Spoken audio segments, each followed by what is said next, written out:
Hey guys, how are you all. मेरा नाम है रमनदीप सिंह। स्वागत है आपका मेरे चैनल एफएलएम के अंदर। एंड गाइस, आज आप सामने देख पा रहे होगे, ये बहुत सारे हमारे बच्चे दिख रहे हैं सीएमए इंस्टीट्यूट के। इसमें कुछ सारे बच्चे इंटर के हैं, कुछ फाइनल के हैं, और इसमें मेजरली वो वाले बच्चे हैं जिन लोगों ने अभी अभी रिसेंटली इस अटेम्प्ट के अंदर एग्जाम्स के लिए अपीयर किया था। किसी ने ग्रुप 1 इंटर का अपीयर करा होगा, किसी ने ग्रुप 2 अपीयर करा होगा, किसी ने फाइनल का ग्रुप 3 अपीयर करा होगा, किसी ने ग्रुप 4 अपीयर करा होगा। तो आज आप लोगों को पता होगा, थोड़े टाइम पहले आप लोगों के काउंसिल मेंबर की एक ट्वीट आई थी कि कोचिंग सेंटर्स को अपनी बात रखना अलाउड नहीं है, अदर प्रोफेशन के लोगों को अपनी बात रखना अलाउड नहीं है, खाली हमारे इंस्टीट्यूट के बच्चे ही अपनी बात रख सकते हैं। तो आज हम वॉइस ऑफ सीएमए स्टूडेंट्स लेके आए हैं। हम अपने ही बच्चों की वॉइस से सुनवाएंगे कि इनको क्या दिखते हैं और ये क्या क्या प्रॉब्लम्स बेचारे फेस करके आए हैं। और हम लोग कहीं से भी ये नहीं कह रहे हैं कि हमें इंस्टीट्यूट से कोई दिक्कत है, हमें इंस्टीट्यूट के काउंसिल मेंबर से दिक्कत है, इंस्टीट्यूट के पेपर पैटर्न से दिक्कत है। ये लोग अपनी जुबान पे टिके नहीं रहते, हमें उससे दिक्कत है। जो इतने बच्चों का तुम लोगों ने एक अटेम्प्ट बर्बाद करवाया, पहले एक अटेम्प्ट तुमने जून में पेपर दिलवाए, उसके बाद जब पेपर दिसंबर में दिलवाए तो उसके अंदर बच्चों की लगा दी। वो पढ़ के जा रहा बेचारा कुछ और हो रहा उसके साथ पेपर में कुछ और। मतलब तुम्हारा खुद का दिया हुआ पेपर पैटर्न भी उस पेपर पैटर्न पे पेपर नहीं आ रहा था, और दूसरी चीज जो वेटेज आप लोगों ने स्पेसिफाई करी उस वेटेज के अकॉर्डिंग पेपर नहीं आ रहा था, और जो सिलेबस आप लोगों ने बता रखा 2016 का उस सिलेबस के अकॉर्डिंग तक पेपर नहीं आ रहा था। बहुत सारे क्वेश्चन 2012 के सिलेबस के भी थे। तो सारी बातें हम बच्चों के थ्रू स्टार्ट करेंगे। सबसे ज्यादा दिक्कत फाइनल वालों ने फेस करी, तो मैं पहले फाइनल वालों से शुरुआत करूंगा, फिर हम इंटर वालों पे आएंगे।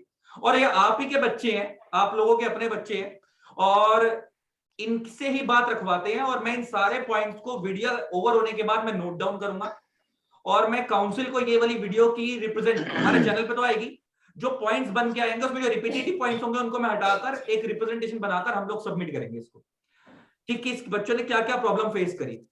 क्योंकि अभी किसी काउंसिल मेंबर का ट्वीट था कि हम लोग बच्चों की बात रखने के लिए अंदर जा रहे हैं, तो अगर बच्चों की बात रखने अंदर जा रहे हैं तो कम से कम प्रॉब्लम्स पहले से पता होनी चाहिए कि ये प्रॉब्लम हमारे बच्चों ने फेस करी है। तो बच्चों की जुबानें सुन लेते हैं, उसके बाद फिर आप लोग अपनी बात रखना। तो स्टार्ट करते हैं। पहले भाई ग्रुप 4 वाले बताओ, सबसे ज्यादा ग्रुप 4 वालों ने दिक्कतें फेस करी। पहले ग्रुप 4 वाले बताओ कितने हैं यहाँ पे और क्या क्या दिक्कतें फेस करी है, पहले ये बताओ। एक मिनट एक मिनट एक मिनट। ग्रुप 4 वाले।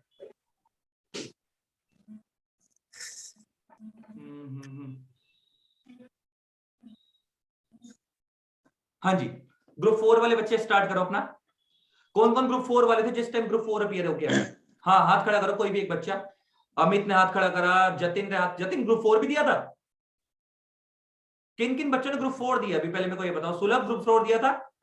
No sir, group 3। Group 3। Group 4 वाले कितने हैं वो हाथ खड़ा करो। ग्रुप 4 को कितने देके आए हैं? जो ग्रुप 4 वाले, कोई एक बच्चा स्टार्ट करो अपनी बात रखना जिन्होंने ग्रुप 4 दिया इस बार। मेरा भाई आया, नीरज आया। नीरज बात रख यार अपनी। सर एक तो इन्होंने कोई वेटेज फॉलो नहीं किया।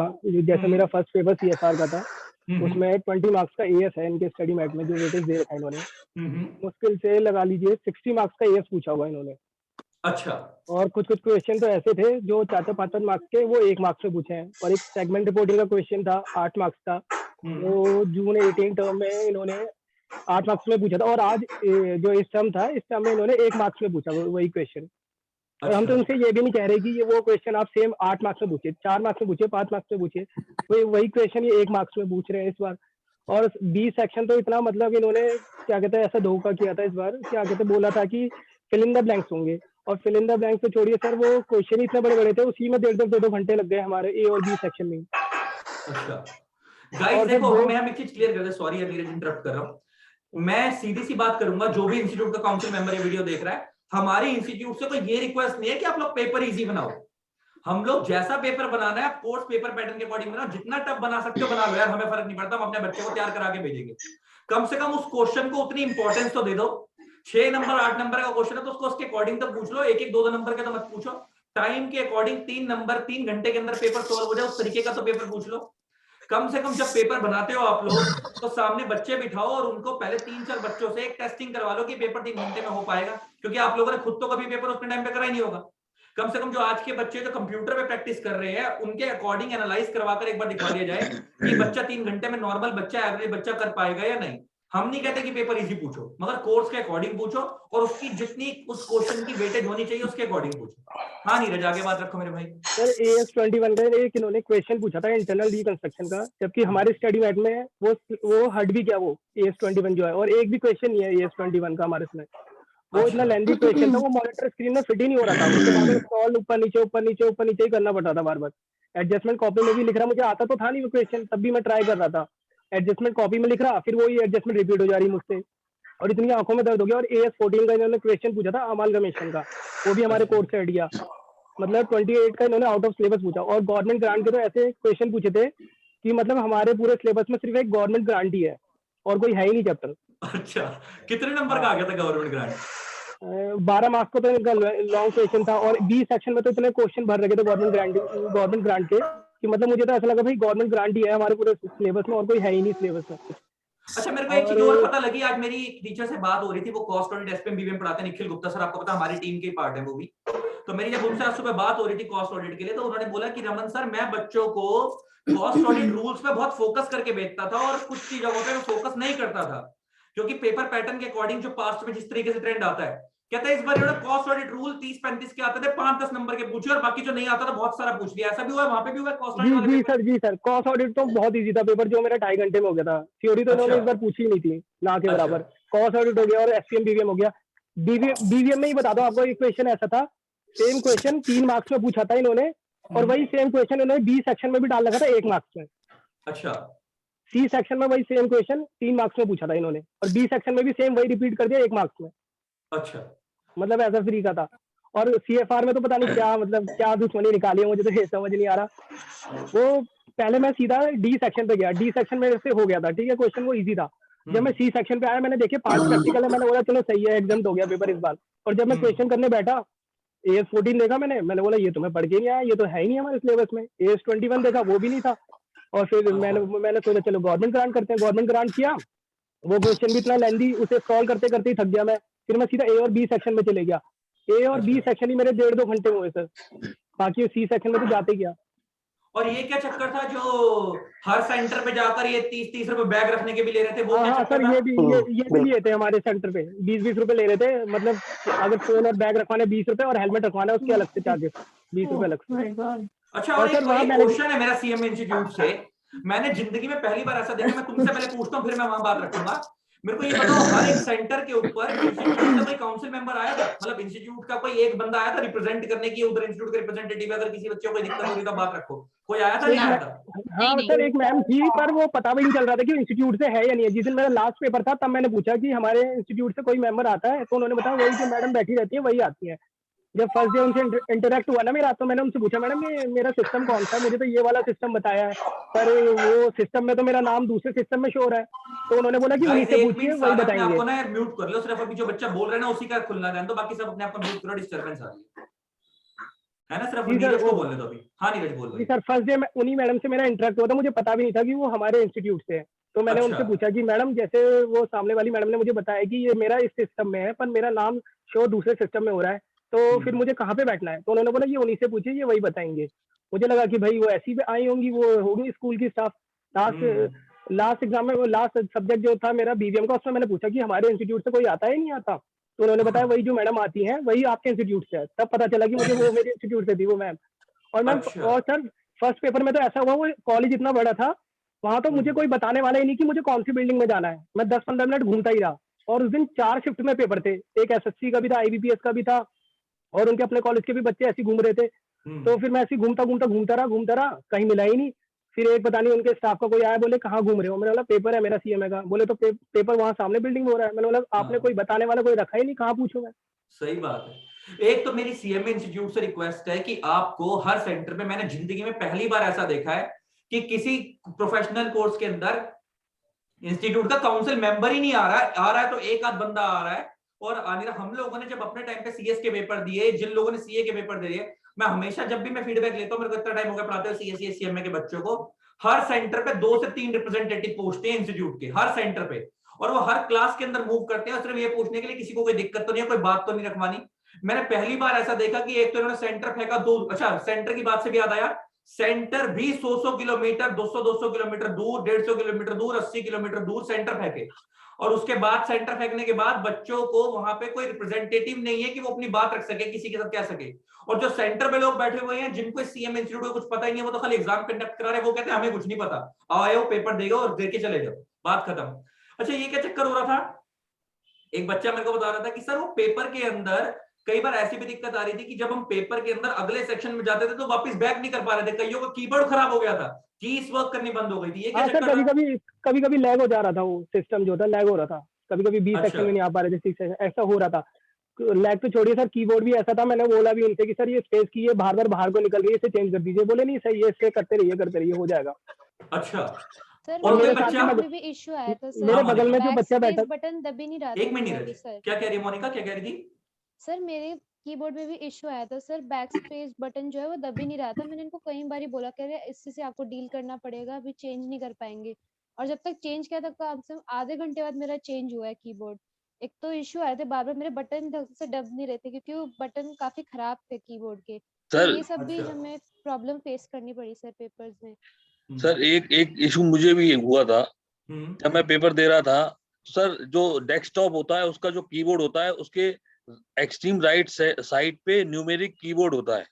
हाँ राइट, हाँ होता है, हाँ। अब उसमें सर जब आप कीबोर्ड पे लिखते हो तो आप उस पोर्शन का काफी इस्तेमाल करते हो, उसमें इंटर का भी एक वो होता है। बिल्कुल होता है, तो हाँ। सर अब एक इंटर बीच में होता है, एक इंटर किनारे होता है। तो सर जो एक्सट्रीम राइट वाला इंटर था वो काम नहीं कर रहा था। अच्छा उससे भी टाइपिंग स्पीड इफेक्ट हुई थी। साथ ही अच्छा, साथ जो बच्चों के 15-20 मिनट कीबोर्ड खराब हो रहा था, ये लोग जो चेंज कर रहे थे, जो इनकी गलती की वजह से हो रहा था, क्या उसके लिए ये लोग एक्स्ट्रा टाइम दे रहे थे या टाइम पे जब पेपर स्टार्ट हो उसके अकॉर्डिंग बंद कर रहे थे पेपर? नहीं सर, वो टाइमर बंद हो जाता है अपने आप, उसका टाइम नहीं मिलता है।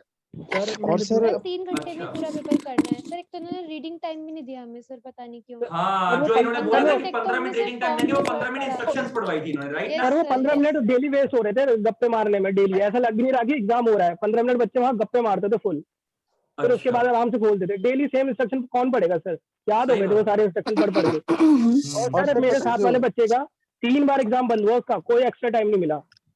मतलब उसके 45 से 1 घंटा जितना मान लो सारा वेस्ट हुआ उसका। अच्छा, कोई एक्स्ट्रा टाइम नहीं, मतलब जितना टाइम अलॉट हो रखा है सिस्टम में उतना ही मिलेगा, उससे एक्स्ट्रा कुछ नहीं। मेरा नाम केशव है और मैंने गुड़गांव से किया। हाँ केशव, कोई बता रहा था, केशव कहाँ है? हाँ सर, मेरा नाम केशव है और मैंने गुड़गांव। भाई वो वॉइस बंद हो गई थी। केशव अब बता क्या कह रहा था? हाँ हाँ सर, मेरे बगल में एक लड़का बैठा हुआ था और अकाउंट्स का पेपर था, पहले दिन वो आया। केशव वॉइस बंद हो गई, म्यूट हो गया।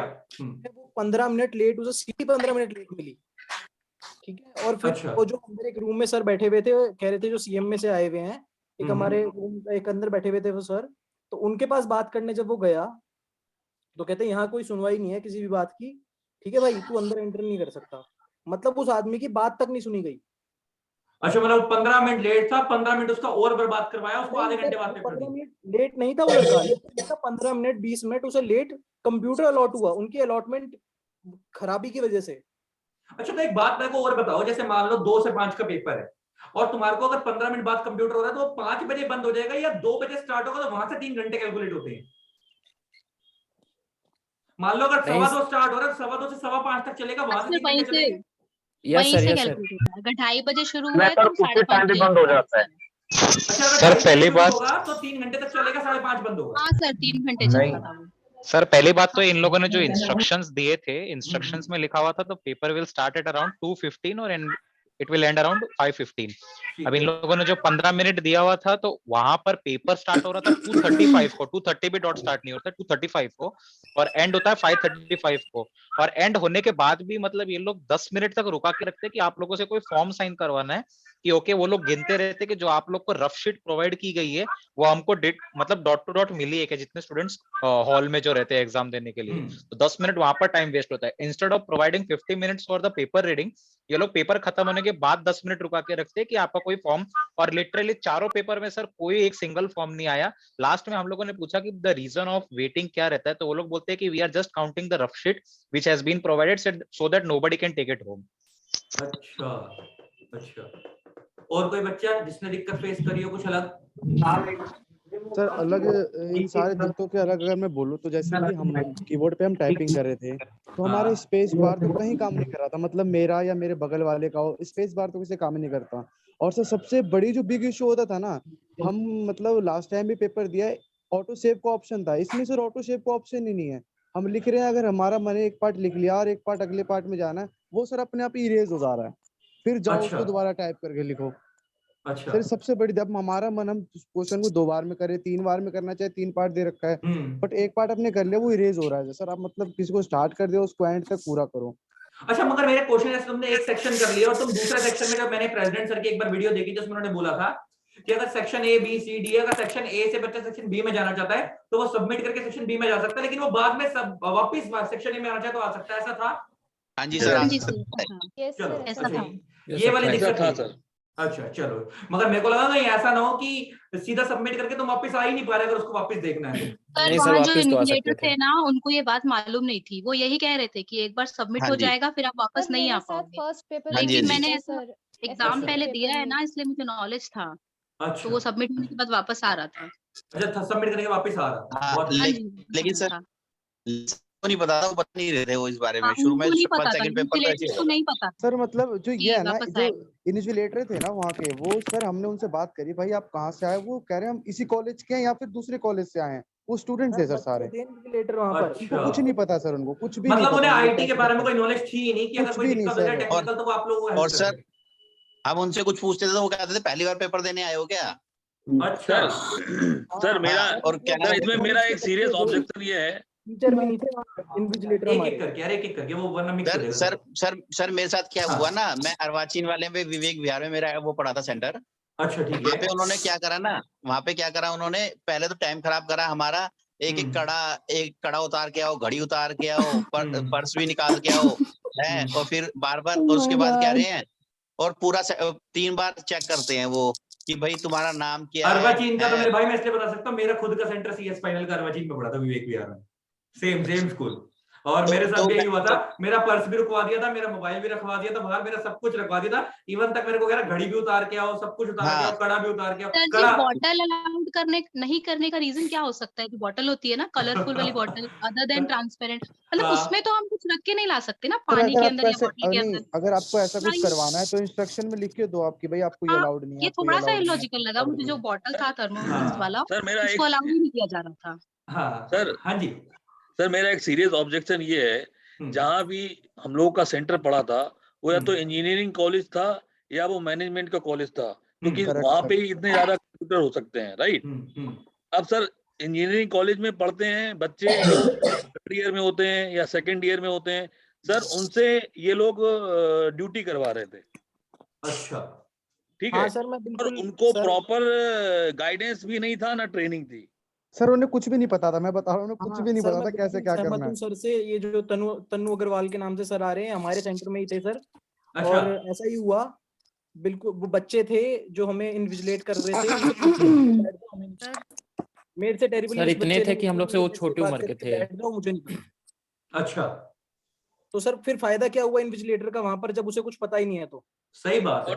और सर एक चीज और है, जब मैंने एक अकाउंट के पेपर में कुछ ऑब्जेक्शन उठाया था तो सर एक इन्विजिलेटर ने तो बकायदा मजाक भी उड़ाई थी कि आप जाके यूट्यूब पे वीडियो देखो इंस्ट्रक्शन को लेके। सर अगर मेरा तो अकाउंट्स का डी पार्ट छूट गया था ड्यू टू दिस 15 मिनट्स और ये टाइपिंग। सर सेक्शन बी में इतनी टाइपिंग थी जो जहाँ पे 1 वर्ड लिखना चाहिए था वहां पे 3-3 4-4 लाइनें लिखनी पड़ी थी। तो सर इस चक्कर में सेक्शन डी तो बिल्कुल ही खराब हो गया। अगर इस प्रोसेस में एग्जाम्पशन आ सकता था सर, वो भी उसकी भी बहुत ही कम उम्मीद है। बिल्कुल सही बात है सर। मिसमैनेजमेंट सर, ये मिसमैनेजमेंट की वजह से अकाउंट्स का पेपर इतना खराब गया, जबकि ऐसा नहीं था कि पेपर बहुत हार्ड था, हमारी तैयारी भी थी। पेपर आता था पर वो तरीका ही इस तरीके का था कि समझ नहीं आ रहा था कौन सा ऑप्शन चूज करना है। कीबोर्ड में क्या हो रहा था, जैसे आपने टाइप कर दिया कुछ भी, आप स्पेस बार दूसरी बार दबाओगे तो वो नीचे चला जाएगा, ऑटोमेटिकली कर्सर नीचे चला जाएगा।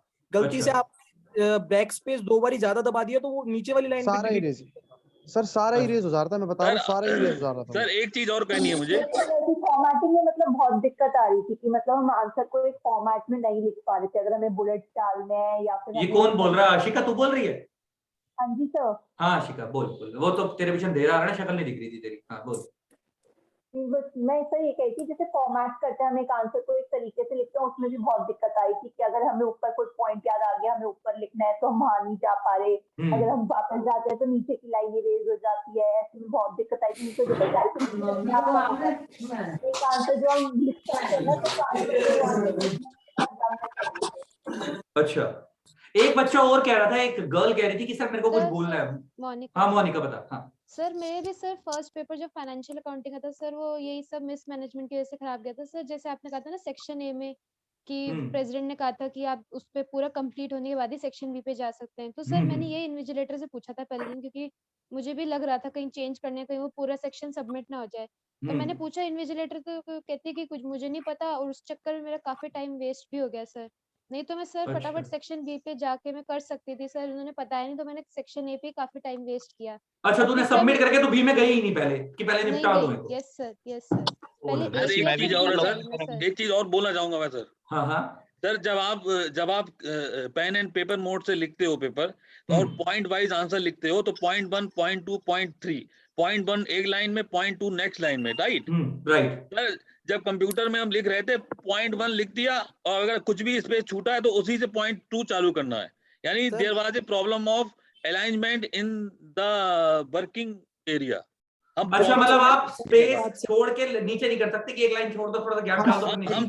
हम सर थोड़ा सा स्पेस भी नहीं छोड़ सकते हैं सर। अब ना एंटर करने से नीचे होता था, हर सिस्टम में नहीं होता। अच्छा, सिस्टम में नहीं होता? नहीं सर, जब मैं टाइप कर रही थी एक एक करके, एक एक करके ऊपर एक बच्चा। हाँ हाँ मोनिका बताओ, बाकी सब म्यूट कर लो, बाकी सब म्यूट कर लो। हाँ हाँ मोनिका बता। मैं कह रही थी जब जैसे मैं टाइपिंग का था, जैसे लॉ का पेपर था सर, मैं जब पॉइंट्स टाइप कर रही थी सर, तो जैसे मैंने फर्स्ट पॉइंट में कुछ ऐड करना भूल गई, तो मैं वापस ऐड बैक कर रही थी ना सर, तो वहां पे मैं ऐसे दबा के टाइप करी तो नीचे लास्ट पॉइंट में वो लिखा हुआ आ रहा था सारा का सारा, मतलब स्पेस दे दे के कर रही थी ना ऐसे पॉइंट्स लिखते बीच में, तो नीचे की तरफ आ रहा था। मतलब वहाँ ऊपर जब मेरे को टाइप करना था ना सर जो भी कुछ वर्ड्स, तो सब चिपका चिपका के करना पड़ रहा था। स्पेस की यूज करने पे क्या हो रहा था कि जो हम आगे का लिख रहे थे वो नीचे की तरफ शिफ्ट हो रहा था सर, ये बहुत प्रॉब्लम आ रहा था सर। एक वो गैलेक्सी M30 ऊपर बोल रही थी, वो भी मोनिका ही है। मोनिका बता क्या कह रही थी? मैं ये कह रही थी सर कि हर सिस्टम में ये वाला प्रॉब्लम नहीं था, किसी किसी सिस्टम में एंटर करने से नीचे आता था जो कर्सर था, और हर सिस्टम में नहीं होता था। फिर हमको सेकंड पॉइंट वहीं पर स्पेस दे के या कॉमा करके स्टार्ट करना पड़ता था। ये वाला इशू मेरे पॉइंट से ग्रुप 4 में, मेरे पॉइंट से ग्रुप 4 में CFR का ही जो भी एक्सपीरियंस था वो सबसे बेस्ट था। उसके अलावा सारे पेपर्स अच्छे थे, गए भी अच्छे हैं। CFR का इतना ज्यादा कि हर तरफ से उसको खराब किया, यानी कि 2012 के क्वेश्चंस भी डाले, गवर्नमेंट ग्रांट्स भी डाले, रेवेन्यू कैलकुलेशन भी डाला, और जो थ्योरी का पार्ट था वो हमेशा, मतलब मैंने 1-2 बार और भी दिया हुआ है पेपर, तो थ्योरी हमेशा 13 मार्क्स कवर करता ही करता है। 30 मार्क्स कवर करता है, जिससे कि पास होने के जो चांसेस है वो बढ़ जाते हैं CFR में। इस बार 12 मार्क्स, सिर्फ 12 मार्क्स का थ्योरी दिया है, तो मतलब वहाँ पर चांसेस पास होने का भी कोई चांस नहीं है। अगर आप 12वीं सिलेबस दे रहे हो, आप थ्योरी भी कम कर दे रहे हो, तो फिर पूरा चांसेस ही खत्म हो जाता है वहाँ पर। सर हम लोगों में तो वेटेज का बिल्कुल ध्यान ही नहीं रखा गया। एक विकास सिंह कह रहा है, क्या कह रहा है मेरे भाई? विकास? यस सर, विकास सिंह प्रयागराज से। हाँ हाँ क्या कह रहा है मेरे भाई? सर वहाँ पे हम लोग के साथ क्या हो गया सर, वेटेज का कोई भी ध्यान तो नहीं सर ऑल इंडिया के साथ। वेटेज सर लॉ के पेपर में सर पूरा गुड़ा अच्छे से, क्योंकि सर वेटेज का कुछ था ही नहीं, जो हम लोग सोच के गए वो तो था ही नहीं सर। बाकी सब म्यूट कर लो, बाकी सब म्यूट कर लो, डिस्टर्बेंस आ रही है, सिर्फ विकास बोल रहा है अभी, बाकी सब म्यूट कर लो अपने आप को। यस सर, वेटेज का सर कुछ भी नहीं था। बाकी सर जो हम लोग पूरी प्रिपरेशन होती है, हाँ इतने नंबर इस मार्क्स से, इतने नंबर इस मार्क्स से, सर उसका कुछ नहीं। और सर जो हम लोगों में वो सब बैठे रहते हैं सब चेक करने के लिए, सर उन लोग तो सारे मुझे लगता है कि 11-12 के मेरे में आ गए, तो सर कोई भी नॉलेज नहीं था सर। हम लोग से इतने जूनियर थे, उनको कुछ पता ही नहीं था दुनिया भर की चीजें। और सर स्टार्टिंग घुसने से लेकर सर फोन का पैसा 20 रुपए, बैग का पैसा 40 रुपए, सर ऐसे ऐसी सारी चीजें थी। मैनेजमेंट सर पहले दिन में सर मेरा कम से कम 20 मिनट बर्बाद गया सर। सिस्टम उनका इंटर बटन खराब, और सर वो इंटर बोलती है, बोली इंटर कीपैड से कर ले तू, और सर जब मैंने बोला इंटर कीपैड से नहीं हो रहा है, फिर बाद कीपैड चेंज करने में सर उनका टाइम लैप्स गया पूरा। बहुत सारी चीजें सर इशू थी हम लोग के यहाँ सेंटर पे। अच्छा, एक क्या प्रीतम कुछ बोल रहा था? प्रीतम बोल, बता, हाथ खड़ा कर रहा था ना, बता। बाकी सब म्यूट कर रहे हैं अपने आप को। सर ये जितने भी हम लोग पॉइंट्स अब डिस्कस कर रहे हैं भी कि टाइपिंग एरर वगैरह, फिर बाद में जो भी स्पेस नहीं दब रहा है, प्लस एंटर, प्लस जो भी पॉइंट जॉट डाउन के, सर सबसे पहली बात है, फॉर एग्जांपल यहाँ पर बहुत सारे बच्चे ऐसे भी रहेंगे जो कम से कम 3 to 4 इयर्स वर्किंग भी है यहाँ पर। राइट। अभी प्रॉब्लम कहाँ पर आती है सर? सबसे पहले जहाँ पर भी थियरी क्वेश्चन पूछ लिया जाएगा ना, तो बच्चा सबसे पहली बात है सर टाइप करके सर कभी भी कंप्लीट कर ही नहीं सकता है सर उसको। गाइस पहले सबको म्यूट कर लो, बासित अपने आप को म्यूट करो, नवीन अपने आप को म्यूट करो, पहले सब म्यूट करो, डिस्टरबेंस आ रही है कहीं, सब म्यूट करो पहले। कहाँ से आ रही है? हर्षित जी अपने आप को म्यूट करना, हर्षित जी अपने आप को म्यूट करो। बाकी कहाँ से डिस्टरबेंस आ रही है? बाकी सब तो बस हर्षित जी के यहाँ से आ रही है, इसका मतलब हर्षित जी म्यूट कर लो। कर लिया? हाँ मेरे भाई अब बता पीतम प्यारे। सर अगर कंपैरिजन करें जैसे पहले जो ऑफलाइन होता था और अभी जो ये टाइपिंग का हो रहा है, द मेन इशू इज जब हम लोग कभी भी ऑफलाइन में जब हम लोग लिखने का काम करते हैं तो उसमें क्या रहता है कि जो हमारे दिमाग में रहता है वो फटाफट हमारे हाथ में आता है और हम लोग जो भी पेन से रहता है फटाफट जो भी दिमाग में आता है वो सब लिखते हैं। अभी टाइपिंग में इशू क्या आएगा, चाहे कोई बंदा 3 या 4 से वर्किंग ही क्यों ना कर रहा हो, हम लोग जब टाइप करेंगे ना तो हमारे जो दिमाग में रहेगा ना, सबसे पहली बात है वो उतने स्पीड से, सबसे पहली बात है तो अपना हाथ सबसे पहले चलने नहीं वाला, क्योंकि सब लोगों के हाथ चाहे कितनी भी साल का एक्सपीरियंस हो उतना फास्ट कीबोर्ड पे कभी हाथ, और सबसे पहली बात है पेपर ऐसा आया हुआ है सामने, नर्वसनेस की वजह से तो हाथ सबसे पहली बात है उतना काम ही नहीं कर पाएगा आगे। और रही बात अगर कुछ आंसर याद भी आ गया तो मतलब स्पेलिंग मिस्टेक इतना जो तो आज टाइम तो वो बैक स्पेस में ही चला जाता है कि ओके मतलब कुछ गलत लिख दिया ये कुछ। और ऑफलाइन में क्या होता था कि चलो हम लोग को जो भी याद आ रहा है हम लोग फटाफट हाथ हमारा उसी स्पीड से काम करता था जिस स्पीड से हमारा माइंड काम करता था। तो सबसे पहले तो यही पेपर ही कंप्लीट नहीं हो पाएगा, थियरी में सबसे पहली बात है कि लोगों की टाइपिंग स्पीड ही उतनी नहीं रह पाएगी। और अगर ऑनलाइन ही करना तो फिर 100% एमसीक्यू, मुझे नहीं लगता इनकी बस की बात है लोग 100% एमसीक्यू में जाएंगे। 100% एमसीक्यू का तो लॉजिक। अच्छा वीडियो को सम अप करेंगे क्योंकि ये बहुत ज्यादा बड़ी हो गई ना, तो कोई ना देखेगा, ना किसी बच्चे को समझ आएगी, ना काउंसिल मेंबर देखेंगे पूरी। सम अप करके मैं 2 तुम्हारे से ओपिनियन चाहता हूँ। क्या तुम लोग नहीं सर मुझे मेरे पॉइंट रखने दो पहले। हाँ मेरे भाई रख एक करके। हाँ बताओ। मेरे को तो ये कहना चाहिए कि देखो अगर हम किसी भी चीज के बारे में अगर बताया जाए तो एटलीस्ट 4 to 5 मंथ पहले बताया जाना चाहिए। मान लो ऑनलाइन पेपर ले रहे हो तो इनको प्योरली एक नोटिस देना चाहिए भाई तुम्हारे पेपर तो ऑनलाइन ही होने हैं। और ये मैंने कहाँ सिस्टम देखा है कि 1 महीना तुम्हारे पास पहले एमटीपीज आएंगे, कैसा पेपर तुम्हारे पास आएगा। और बड़ी बात ये एमटीपीज आने के बाद वो फॉलो नहीं हो रहे, तो हमसे वो कैसे उम्मीद रख सकते हैं कि हम अच्छा करें उस चीज को। हम अपना बेस्ट देख के भी जाएंगे तो भी उनके पैटर्न की वजह से रह जाएंगे सर हम। और sir apart from all thing आप मेरे को एक बात बताओ, हम जब ऑफलाइन पेपर देते हैं तो हमको स्टेप बाय स्टेप मार्किंग मिलते हैं। मान लो कोई भी हमें क्वेश्चन कर रहे हैं तो सर हम परफेक्ट हैं, बट इतने परफेक्ट नहीं कि हम एक गलती भी ना कर सकें। मान लो कहीं लिटिल बिट मिस्टेक हो जाती है, पूरा क्वेश्चन गलत, हमें आफ्टर उसमें क्या लिखना है, मेन आंसर लिखना है। तो सर उस मेन आंसर के कारण तो हमारा सारा एफर्ट्स बेकार चला गया। जो भी हमने ऊपर एफर्ट्स किया हमारा किस काम का वो सब बेकार चला गया। तो सर बस यही सर सबसे मेन इशू है कि मतलब ऑनलाइन तो हटाना ही है सर, मतलब सर इस बारे में मुझे भी कुछ बोलना है। बिल्कुल कंटिन्यू ही नहीं करना ऑनलाइन सर। मेरे आगे काउंसिल मेंबर से रिक्वेस्ट है कि सर अगर आप वीडियो आगे डाल ही रहे हो कि ऑनलाइन का सिस्टम हटा दिया जाए। आप पेपर किसके लिए बना रहे हो, हम बच्चों के लिए बना रहे हो ना। जब फुली सेटिस्फाइड नहीं हो पा रहे उस पैटर्न से तो आप लोग बना के कर क्या रहे हो, एक बात बताओ। ये बिल्कुल वही वाली बात हो गई, मेरे को अभी बिल्कुल याद है ये जब अपना है सर मोनोपोली चला रहे हैं और कोई बात नहीं है। तो मैंने टेक्नोलॉजिकल बैरियर क्रिएट कर दिया है। हाँ राइट, ये बिल्कुल वही वाली बात हो गई। तुम्हें याद होगा थोड़े टाइम पहले फार्मर प्रोटेस्ट हुआ था, तो फार्मर ने भी क्या बोला था कि तुम भाई हमारा भला चाह रहे हो, हमें नहीं चाहिए भला, बात खत्म करो ना, बात नहीं चाहिए अपने लिए भला, तुम हमारे को देना चाह रहे हो, हमें भला अच्छा नहीं लग रहा, बात खत्म हो गई। हम जिसमें कंफर्टेबल है वो करेंगे, वही तुम चाह रहे हो। भला अगर दे भी रहे हो तो हमसे एटलीस्ट गाइड तो लो, हम किस टाइप का भला चाह रहे हैं। तुम अपना ही भला किए जा रहे हो और वो हमें सबसे ज्यादा नुकसान दे रही है। हाँ दीक्षा क्या कह रही थी बता। सर मैं ये स्टेप मार्किंग को लेकर बोल रही थी कि जैसे प्रेसिडेंट सर लाइव आके बोल के गए थे कि 3-3 मार्क्स के क्वेश्चन रहेंगे, 2-2 मार्क्स के, तो उससे ही हम स्टेप मानेंगे। तो जैसे एक बहुत बड़ा पेपर डीटी फाइनल का पेपर, उसमें जो सेक्शन सी था उसमें सारे क्वेश्चन 6 मार्क्स के थे, मतलब सारे क्वेश्चन जितने भी आए थे सारे 6 मार्क्स के थे। केस स्टडी इन्होंने 1.5 पेज का दिया था। तो बच्चों के लिए पॉसिबल ही कैसे है ना पास होना। अगर 6 मार्क्स के क्वेश्चन में मैंने उसमें से फाइनल आंसर लिखा है और मैंने कोई कैलकुलेशन मिस्टेक किया है तो मेरे पूरे नंबर गए। प्लस 1.5-2 पेज का अगर ये केस स्टडी बनाते हैं, केस स्टडी में क्या होता है, केस पढ़ रहे हैं हम तो उसे हम अंडरलाइन भी करते हैं, सर्कल करते हैं, कहाँ कौन सा पॉइंट हमें आगे सम में काम आएगा, वो पॉसिबल ही नहीं क्योंकि 1.5 पेज पढ़ने में ही लग जाता है 15 मिनट। ये बिल्कुल सही बात है। मैं इसमें एक बात रखूंगा, जो इस बच्ची ने बोला ना कि सबसे बड़ी दिक्कत क्या है कि जब तुम फाइनल आंसर मांगते हो ना, न्यूमेरिकल पेपर के अंदर बहुत सारी प्रिजम्पशंस दी जाती है और सीएस इंस्टीट्यूट जब मैंने उनका सजेस्टेड आंसर देखे थे, जब मैं उनकी चेकिंग करता था, वैसे बहुत सारे बच्चों को बात नहीं पता होगी, मेरे को पहले आईसीएस फाइनल वालों ने सीएस की शीट चेक करवाने के लिए बुलाया था। मैं पहले सीएस फाइनल के कंप्लीट होकर पेपर चेक करता था, और जब मैं चेक करता था तो हमारे को क्या करे जाते थे कि जब आंसर दे दे टू वे, कि अगर बच्चे ने ये प्रिजम्पशन लिया तो आंसर दे दो, बच्चे ने ये प्रिजम्पशन लिया तो भी आंसर दे दो। अब कहता है क्या, हर बंदा अपनी, जैसे एग्जांपल लेके बात करते हैं, तुम्हारे पेपर में जो 164(2) का जो रोटेशनल डायरेक्टर वाला कंसेप्ट आया था, वो सॉरी डिस्क्वालिफिकेशन वाला कंसेप्ट आया था, डिस्क्वालिफिकेशन ऑफ डायरेक्टर, उसमें क्या होता है कि उन्होंने पूछा था कि नॉमिनी डायरेक्टर काउंट होगा या नहीं होगा। तो उसमें है ना 2 प्रिजम्पशन ली जाती है कि अगर वो nominee director as per company act appoint हुआ तो काउंट होता है, अगर वो as per special act appoint हुआ तो काउंट नहीं होता। अब वो प्रिजम्पशन वाला आंसर है, उसमें प्रिजम्पशन ली जाएगी, उसके अकॉर्डिंग आंसर दिया जाएगा। तो ऐसे टेक्स्ट के अंदर बहुत सारी जगहों पे प्रिजम्पशंस ली जाती है कि ये चीज ऐसे होगी तो होगा, वरना नहीं होगी तो नहीं होगा। तो मैं तो ये नहीं समझ रहा कि फाइनल आंसर सबका सेम हो कैसे सकता है, जो इन्होंने फाइनल आंसर कंसेप्ट रखा है। सर इम्पॉसिबल है, डीटी एसएसएम जैसे पेपर में तो एकदम इम्पॉसिबल है कि सबके आंसर्स मैच करेंगे। अगर ऐसा था, अगर 6 मार्क्स के ये लोग क्वेश्चन दे रहे थे मतलब ऐसे सॉल्व करने के लिए, तब तो इनको एमसीक्यू को रखना ही चाहिए था फाइनल आंसर, कि अगर मेरा आंसर राउंड अप मतलब ऐसे होता है अप्रॉक्स किसी अमाउंट के करीब आता है तो मैं वो टिक कर आ जाती, बट अभी तो पूरा ही रॉन्ग हो जाता है ना। डिस्टर्बेंस सारी बातें सब म्यूट कर लेते हैं, आपको दीक्षा बोलना था। हाँ दीक्षा बता। सर मुझे भी बोलना था। हाँ मैं देता हूँ।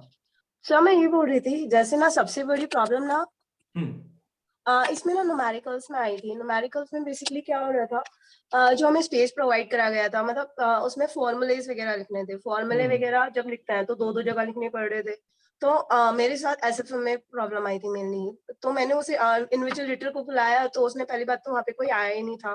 तो मेरा तो बी सेक्शन में ही सारा टाइम वेस्ट हो गया था, मुझे समझ में ही नहीं आ रहा था क्या करना है। अभी हम स्क्रीन में कैसे फॉर्मूले लिखेंगे ना, मतलब उसमें अपोन भी होता है, बहुत सारा होता है, स्क्रीन में फॉर्मूला लिखना बहुत पॉसिबल ही नहीं है। तो मतलब सबसे ज्यादा प्रॉब्लम जो आ रही थी ना, वो प्रैक्टिकल प्रॉब्लम नहीं आ रही थी। मतलब थ्योरी तो आप तब भी टाइप कर लोगे, मतलब आप प्रैक्टिस कर सकते हो टाइपिंग की, पर आप फॉर्मूले कैसे। और हमारा जो था ना, हमारे सेंटर पे जो साइड वाला जो न्यूमेरिकल वाला होता है ना, वो सारे कीबोर्ड खराब थे, सबके, हर किसी के ही थे खराब। अच्छा। तो ज्यादातर हम साइड वाले की प्रैक्टिस करते हैं, और साइड वाला तो कीबोर्ड ही खराब था हर किसी का। तो ऊपर वाले में जाने में थोड़ा दिक्कत होती है, तो आप इतना सारा टाइम उसमें भी बहुत ज्यादा वेस्ट हुआ था। सर रमन सर एक चीज मैं बोलूंगा सर। हाँ जी हाँ जी सर, पूरी दुनिया में एक जनरल रूल, ये मैं लॉ की लैंग्वेज में बोलूंगा क्योंकि मैंने आपसे लॉ सीखा है। पूरी दुनिया में एक जनरल रूल है कि एक क्वेश्चन एक बार आंसर। लेकिन हमारे इंस्टीट्यूट ने इसका एक्सेप्शन निकाल दिया, एक क्वेश्चन 2 बार लिखना है, एक बार कॉपी भी लिखना है, एक बार रिपोर्टर भी लिखना है। तो सर इसमें कैसे हम 3 घंटे में कर पाएंगे? सही बात है, जब आपको कॉपी में लिखवाना है तो आप ऑफलाइन एग्जाम दो, हम एग्रीड है, हम देने के लिए तैयार है ऑफलाइन पर। और सर जो बात चल रही थी ना कि स्टेप मार्किंग मार्क्स मिलेंगे, वो 3 मार्क्स के क्वेश्चन इतने बड़े बड़े थे ना कि वो लग ही नहीं रहे थे 3 मार्क्स के क्वेश्चन है सर। वो स्टार्टिंग में समझ में ही नहीं आ रहा था कि हमें कॉपी में लिखना है या फिर उसमें लिखना है, मतलब कोई बता नहीं रहा था। अगर कोई क्लियर इंस्ट्रक्शन देता है कि भाई तुम्हें खाली स्क्रीन पे ही लिखना है या फिर कॉपी में लिखना है, मतलब कुछ समझ में ही नहीं आ रहा था उसमें। क्रिएट कर रहे हैं ना सर, जो उन्होंने जो प्रेसिडेंट सर ने आके बोला था लास्ट में कि एसीसीए इंस्टीट्यूट भी कराता है, ईएफए इंस्टीट्यूट भी ऑनलाइन कराता है। तो सर एक तो सर उनके बैकग्राउंड जो है, उनकी फीस भी बहुत हाई है, तो उनके कंपैरिजन में हम आते भी नहीं है, मतलब जो स्टूडेंट जो कर रहे हैं, क्योंकि सर सबके पास लैपटॉप नहीं होता है। राइट। तो सर एक टेक्नोलॉजिकल बैरियर आ गया है, बड़ा आ गया। जिसकी टाइपिंग स्पीड फास्ट थी उसने तो एडजस्ट कर लिया, और जिसकी नहीं थी वो रह गया, शायद वो डिजर्विंग भी हो सकता है। तो दूसरी फ्लेक्सिबिलिटी चली गई, जो फ्लेक्सिबिलिटी होती है, असम्पशंस होती है हमारी, वो चली गई। रिजिड पेपर था फॉर्मेट। राइट। गाइस अब सम अप करते हैं, वीडियो बहुत बड़ी हो जाएगी, कोई देखेगा भी नहीं, वो हमें पहुंचानी है बात मेन। लेकिन मेन बातें में मैं मुद्दे सम अप करने जा रहा हूँ। पहले मेरा पहला क्वेश्चन तुम्हारे से ये है कि तुम्हारी डिमांड 1 बाय 1 पॉइंट बना रहे हैं। पहली डिमांड, क्या तुम ऑनलाइन एग्जाम चाहते हो या नहीं चाहते हो? सीधा नहीं चाहते सर, बिल्कुल नहीं, टोटली ऑफलाइन। अच्छा अगर मैं कहता हूँ, मान लो कि हम एक दूसरे साइड रख के चलते हैं, वैसे देखो सर हमारी सीएम इंस्टीट्यूट का जो भी मेंबर देख रहा हूँ, हमारी पहली रिक्वेस्ट ये है कि आप एग्जाम को ऑफलाइन कर दो, बात खत्म हो जाए। दूसरी चीज मैं कहता हूँ, अगर ऑनलाइन हो जाए, अगर ऑनलाइन ही रहे, तो क्या सजेशन देना चाहोगे कि ये चीज इंप्रूव हो जाए? 100% MCQ। सर एमसीपीज इन लोगों को अमेंड करना चाहिए सबसे पहले। जो रिसोर्स मटेरियल है जहाँ से हम प्रिपेयर करेंगे एग्जाम्स के लिए वो अमेंड होना चाहिए। 4 पॉइंट मैं रख रहा हूँ, 3-4 पॉइंट मैं रख रहा हूँ अपनी तरफ से, मैंने बच्चों को ऑब्जर्व करे कि अगर ऑनलाइन पेपर होता तो पहली बात तो आप लोग पेपर पैटर्न पहले से बताओ क्या रहेगा सर, एटलीस्ट 6 मंथ पहले। हाँ, दूसरी बात proper sufficient mock test paper दो प्रैक्टिस करने के लिए। तीसरी बात, जो भी कंप्यूटर के अंदर अगर दिक्कत आती है तो आपके वहां पे बंदे होने चाहिए जो ऑन द स्पॉट उस प्रॉब्लम को ठीक करें, और जितने टाइम तक डिले आती है लैब होता है उतने टाइम का बच्चे को एक्स्ट्रा टाइम मिलना चाहिए। सर ऑफलाइन में मिलता था हमें सर 15 मिनट का रीडिंग टाइम ही मिला। सर कम से कम वेटेज का ध्यान रखा जाए। जितना वेटेज उन्होंने दिया है उतना कम से कम ध्यान रखे। इंस्टीट्यूट है ना कैट का जो एग्जाम कराता है ये भी ऑनलाइन कराता है। तो ये तो सारे क्या नाम है एक नंबर के एक ऑप्शनल टाइप के आते हैं और सारे सही तरीके से आते हैं। वो भी तो यही कराता है इंस्टीट्यूट। वो तो पता है क्या यार, इन लोगों को बच्चा खींचना है वहां से, इनको बच्चा खींचना तो वो तो ठीक है, वो तो मैंने दिया एग्जाम ना कैट का। तो ऑप्शनल आते हैं और एक नंबर का एक ही आता है। सही आराम से तरीके से होता है काम, वो भी ऑनलाइन होता है। यहाँ पे एक नंबर वाला जो एक नंबर का है ही नहीं वो। सर पता है आपको, अगर ऑनलाइन लग रहे हैं ना प्रॉपर एमसीक्यूज दो आप। सर एमसीक्यू अगर नेगेटिव मार्किंग के साथ हो तो कोई दिक्कत नहीं है। सर अगर ऑनलाइन देना है तो 1 जनवरी में बता दो, जो जून का टर्म ऑनलाइन होगा। राइट सर, 6 मंथ्स पहले। राइट। सर अभी तो ये भी इश्यूज है कि जनवरी में जो पेपर है उनका रिजल्ट दोबारा मार्च में निकालेंगे, फिर मार्च वाले बच्चे जाएंगे कहाँ, फिर दोबारा जून में उनका पेपर होंगे, पता ही नहीं क्या करेंगे। सही बात। रमन सर एक इशू और है सर। हाँ जी सर, हमारे कितने अटेम्प्ट बर्बाद हुए हैं। जून 2020, राइट, फिर जून 2021, राइट। सर हमारी एक बहुत ही जेन्युइन डिमांड है कि 2022 में हमें कम से कम 3 अटेम्प्ट मिलने चाहिए। अब ये तो थोड़ा सा नेक्स्ट इम्पॉसिबल वाली बात है, लेकिन 3 अटेम्प्ट सर नहीं सर, नेक्स्ट इम्पॉसिबल कैसी है, क्योंकि इंस्टीट्यूट खुद कह रहा है हम क्वार्टरली एग्जाम कराएंगे साल में 4 बार, हम तो 3 ही बार मांग रहे हैं। सही बात है, सही बात है। एक तो भाई साहब, ये तो तुम्हारे काउंसिल मेंबरों का जितना मजाक बनता है ना जगह जगह। बड़ी बात बताऊं, 4 बार तो छोड़ो, अभी इंस्टीट्यूट के 2 बार कराने के लाले पड़ रहे हैं। सच्चाई यही है। हाँ, 2 बार वो भी सही से कराते फिरते हैं, वो भी सही से। इतना प्लान बना के एक पेपर नहीं ले पा रहे ढंग से, क्या सर हमें जो जिम्मेदारी हम कर देंगे अच्छे से। अच्छा बहुत बढ़िया। बिल्कुल सही कह रहा है मेरे भाई, बिल्कुल सही कह रहा है। अच्छा तो गाइस, मेरी इंस्टीट्यूट से 5 6 रिक्वेस्ट है। पहली बात, या तो आप लोग ऑफलाइन एग्जाम्स कंडक्ट करा लो, सारा कलेशी खत्म हो जाए। दूसरी चीज, अगर आप लोगों को ऑनलाइन कराना तो पहली बात कम से कम 6 महीने पहले पेपर पैटर्न बताया जाए। दूसरी चीज, जो वेटेज आप लोग बता रहे हो कि ये पोर्शन इतने मार्क्स का आएगा, ये पोर्शन इतने मार्क्स का आएगा, उसके अकॉर्डिंग आना चाहिए। तीसरी चीज, आपका हर सेंटर पे या तो वेटेज ही मत दो कि बच्चा पूरा करके जाए, जो होगा देखी जाएगी फिर। बिल्कुल सर। तीसरी चीज कि बच्चा जब पेपर के अंदर जाए तो आपके कम से कम हर क्लास के अंदर 2 बंदे ऐसे होने चाहिए जो उनकी अगर कंप्यूटर पे अगर पेपर हो रहे हैं तो टेक्निकल प्रॉब्लम्स को देखें, और जितने टाइम हमारा पेपर लटक रहा है उसके लिए उसका एक्स्ट्रा टाइम मिले। नेक्स्ट एक चीज समझने वाली कि जो हमारे को यहाँ पे जो बच्चों को पेपर में जो आप लोगों ने out of the box questions पूछे थे कि जो इस कोर्स में थे नहीं, वो वाली चीज ना करिए। हम नहीं कह रहे कि पेपर इजी बनाओ यार, तब जो बना सकते हो तुम्हारे बस की उतना बना लो, हम अपने बच्चों को तैयार करके भेजेंगे। लेकिन सबसे बड़ी चीज ये है कि आप उसको उसके कोर्स को जो तुम दे रहे हो उसके अकॉर्डिंग पूछो। नेक्स्ट एक चीज कि पेपर का जो तुम पैटर्न रखवा रहे हो कि टाइम जो होना चाहिए वो उतना होना चाहिए कि बच्चा 3 घंटे पेपर सॉल्व कर ले। ऐसा ना हो कि बच्चा लगा पड़ा 6 8 घंटे, उसको पता ही नहीं लग रहा कि पेपर का 6 घंटे का पेपर का कंटेंट है, वो 3 घंटे में निपटा ही नहीं पा रहा, वो बेचारा रोता हुआ मुंह लेके बाहर आ रहा है कि मेरा 85 नंबर का पेपर हुआ। यस सर, और 15 मिनट्स का रीडिंग टाइम होना चाहिए सर। जो बोला है तो देना चाहिए उनको। बिल्कुल देना चाहिए, बिल्कुल देना चाहिए। और कोई पॉइंट रह गया? हाँ सर, इन जनरल भी इनको अपनी स्टडी मटेरियल अमेंड करनी बहुत ज्यादा जरूरी है, क्योंकि स्टडी मटेरियल में हर सब्जेक्ट की हर एक सब्जेक्ट का स्टडी मटेरियल इनको अपडेट करना चाहिए। अच्छा, इस अमेंडमेंट से मैं एक चीज बताता हूं तुम्हारे को।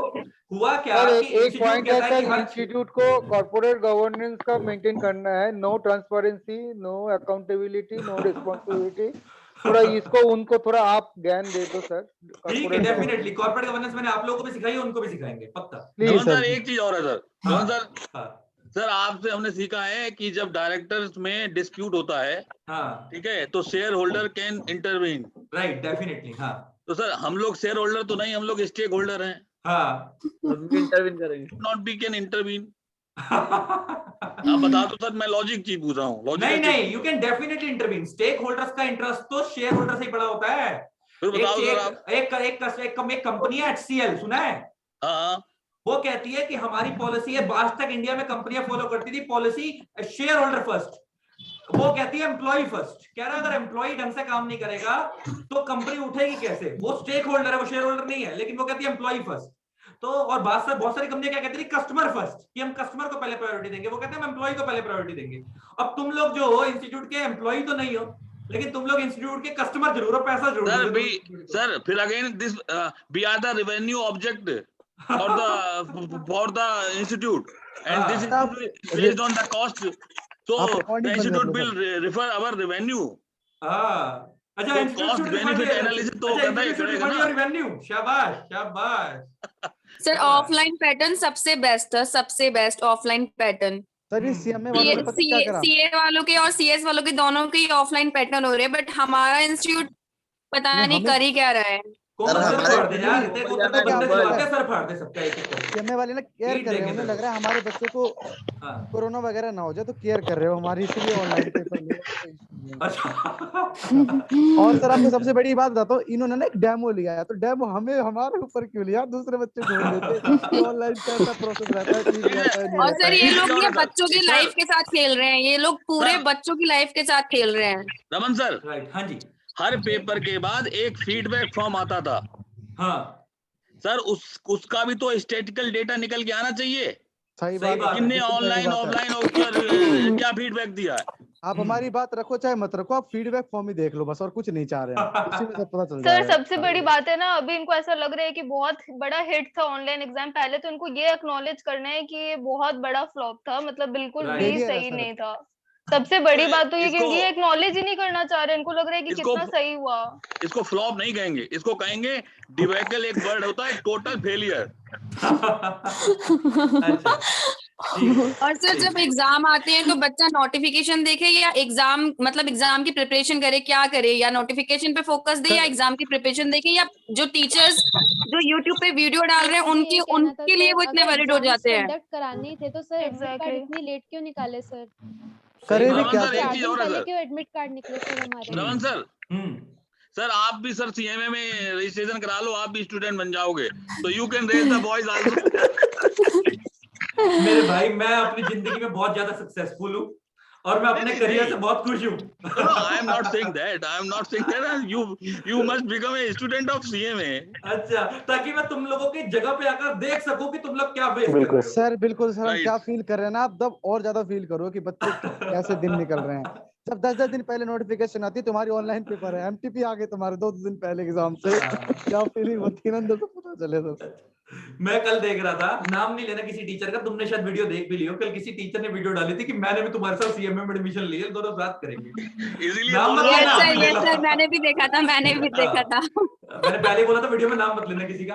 तो मैं देख रहा हूँ कि भाई मतलब क्या हो रहे हैं हालात, क्या जा रहे हैं, क्या मार्केट में हो रहा है। चलो अच्छी बात है जो भी हो रहा है, बेचारे सपोर्ट ही कर रहे हैं सारे तुम्हारे को डायरेक्टली इनडायरेक्टली ले देके। भाई अब हमने अपनी अपनी बात रख दी है, और जो जनवरी वाले बच्चे का मैसेज आ रहा था सर कुछ जनवरी वालों के लिए भी बोल लो, हमने पेपर देने हैं। भाई तुम्हारे लिए अच्छा वीडियो बनाऊंगा मैं, टेंशन मत लो यार, मैं उनको भूला नहीं हूँ, तुमने भी मेरे को पैसे दिए थे, मैंने तुम्हारी भी फीस दी है गूगल ड्राइव क्लासेस की, टेंशन मत लो, गाइड में तुम्हें भी करूंगा, है ना। हालांकि तुम मेरे से गाइडेंस ले लो, होना कुछ नहीं है, जो करना है इंस्टीट्यूट नहीं करना है ना, जो इनके हालात है वो तुम्हारे भी होने हैं, है ना। गाइडेंस सब फेल हो जाती है वहां जाके, जितनी मैं गाइडेंस दे के भेजता हूँ ना वहां जाके सब धरी की धरी रह जाती है, सब कुछ और ही हो रहा होता है वहां पे।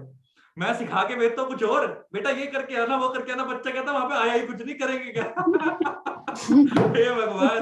तो ले देके देखते क्या होता है। चलो भाई Tata, thank you, love you all, आप लोगों ने टाइम निकाला, और बाकी इस वीडियो को डालते हैं और इस वीडियो को मैक्सिमम शेयर करना ताकि तुम्हारे काउंसिल मेंबर तक बात पहुंचे। अभी मैं इसको प्रीमियर पे अभी बस ये आउटपुट बन के निकल जाए तो मेरे पे अगर अभी टाइम निकला मैं अभी अपलोड करूंगा, नहीं तो कल सुबह 10 बजे का प्रीमियर लगा दूंगा मैं इसका, ठीक है। तो कल सुबह आएगी ये वीडियो। सर एक बच्चा कह रहा है sir presentation of theory question exam is very difficult specially in difference between, वो तो मैं समझ सकता हूँ मेरे भाई, प्रेजेंटेशन करना बहुत डिफिकल्ट है इन थ्योरी एग्जाम्स के अंदर, कि टेबुलर फॉर्म में कैसे देंगे, ये कैसे देंगे, करवाएंगे यार, सब करवाएंगे, इसके लिए बात सर ग्लोबल की जगह थोड़ा नेशनल पे अगर ध्यान दे तो ही सुधर जाएगा। ग्लोबल हम लोग खुद ग्लोबली जाके सुधार देंगे सीएमए को।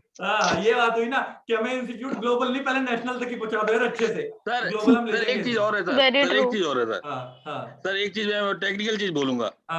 सुप्रीम कोर्ट ने ये बोला कि हम वो स्पेशल एक्ट से गवर्न होता है, we can not interfere in the exam procedure of this, right? Right sir, act ICWA act 1959 में ये भी लिखा होगा कि हम पेपर कैसे लेंगे।